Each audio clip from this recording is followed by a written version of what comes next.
Dragi ministre, potpredsjedniče vlade, dragi prijatelji, gradonačelnice, dear friends from the EIB, Mr. Zorel, and colleagues, it's a great way to start the week. It's a great way to start the working week with a project like this. Because this is about an area which is very unique, and not only in Montenegro, the north of Montenegro, it's an area which is unique in Europe. And therefore, very important to put more focus on this beautiful region of your country, an area which unfortunately has also been neglected way too long. So this is good news, and I just came back last week from meeting the friends in Rožaj and talking about the challenges which there are, but also the many opportunities. We talked about Haila Mountain, we talked about ski resorts, tourism especially, and that's why it's so important to also focus on the environmental part of the story, because without the environmental part of the story, the tourism part is not going to be as successful as it could be. So yes, environmental protection is pivotal to ensuring Montenegro's long-term success and alignment with the European standards. Here, the minister mentioned it, the famous Chapter 27. This requires a lot of investment, and here we are ready to come in, as we showed today. But also, it requires a great deal of dedicated work. But Chapter 27 is not only about ticking boxes and meeting benchmarks. Above all, it's about ensuring that Montenegro, like all EU member states, can provide its citizens with clean air, safe water, and a healthy environment.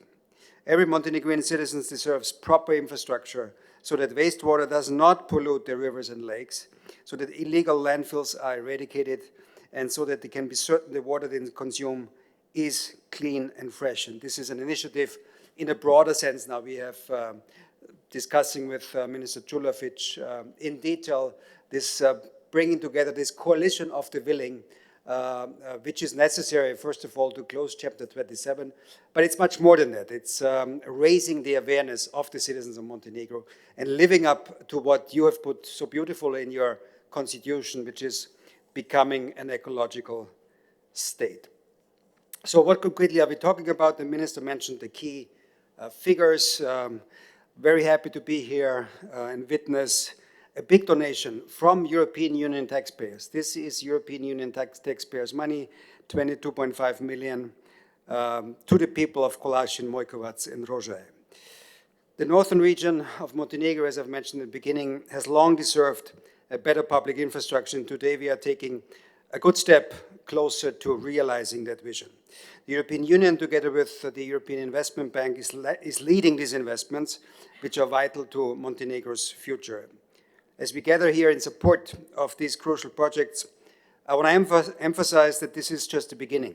The progress we can make in the water and sanitation infrastructure today will lay the foundation for the future. New projects are on the horizon. Many of them, you might have heard about that, under the so-called growth plan, the reform agenda, which has now actually kicked in full scale. So we'll have the pre-financing being put on the government's bank account by the end of this month. And then we speak about tranches every 6 months if the benchmarks are fulfilled. So this is the famous reform agenda. And I'm happy that Montenegro is among the best in the region for this first tranche, having met, it seems, 9 or 10 out of 14 benchmarks, and the rest being done in the overtime, if you want. So that's good news. As Montenegro continues to align with the standards, it will become evident that the benefits extend way beyond the environment. The development of these projects will create opportunities for local businesses, foster a more resilient economy, and enhance the sustainability of the tourism sector. And the preservation, coming to a close, the preservation and protection of the environment is Montenegro's comparative advantage and one of its greatest economic assets. And let this signing here today inspire all of us to fulfill Montenegro's long-standing commitment to becoming, as I mentioned before, a true ecological state. Thank you.